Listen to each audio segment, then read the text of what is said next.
This is 5 minutes of fire, and the fire is God. We are in the book of Matthew, the gospel according to St. Matthew, the 5th chapter and the 13th verse. We thank God for Matthew. Matthew was a publican. Matthew was a tax collector. It's like on the number one hate list for Jews during that time. Yet the Lord called him to ministry, called him to be a disciple.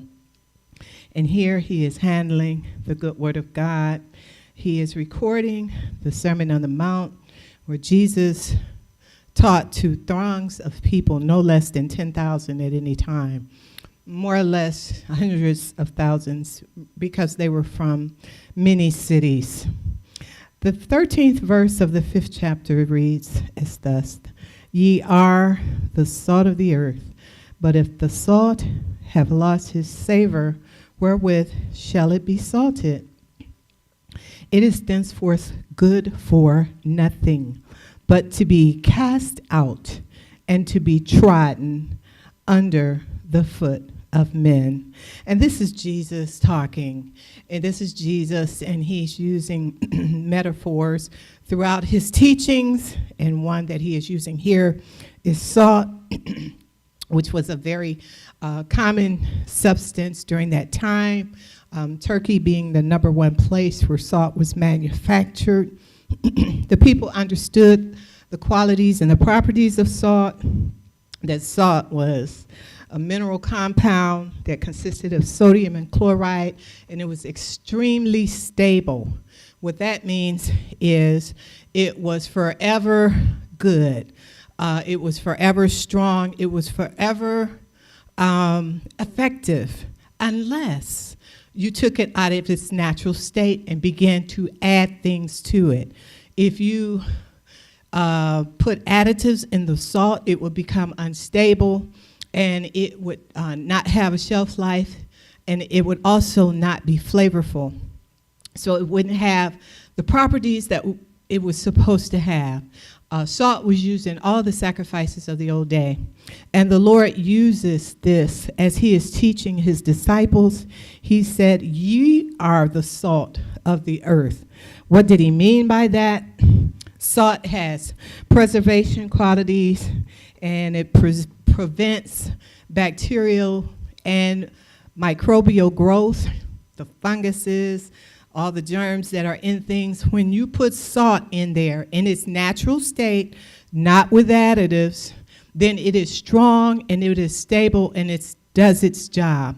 Again, when you mix that natural form of sodium and chloride with other things, whether it be other spices or other chemicals, such as they do today. They add a lot of chemicals such as preservatives, non-clumping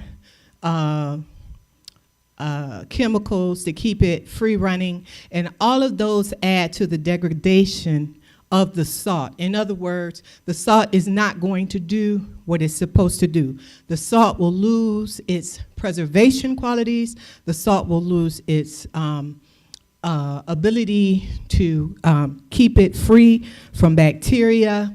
And the Lord is speaking to his people. He said, now ye are the salt. I have made you the salt of the earth, ye salty people. And he's saying, but if the salt loses its savor, wherewith shall it be salted? If it loses its strength, how is it going to do what it's supposed to do? If it loses its taste, and everyone knows when salt is missing in food, it is thenceforth good for nothing, Jesus says, but to be cast out and to be trodden under the foot of men. So the Lord is letting them know, if they are mixing what he has done with all of the things in the world, and if they are becoming an amalgamation, that is, if they're becoming another substance by adding things and by being in the wrong conditions in the wrong place, because if you're in a place that has a lot of moisture, salt will actually evaporate and make another white substance that looks like salt, and it has no flavor or no qualities at all, and people mistake it for salt. So the Lord is warning them about becoming acclimated to the world.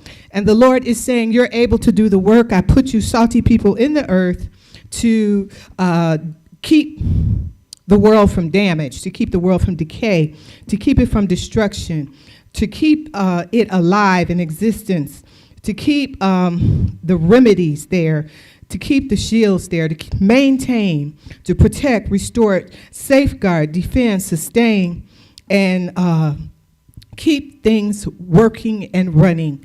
The salt is very necessary. The salt is essential, Jesus said, and ye, my disciples, are the salt of the earth.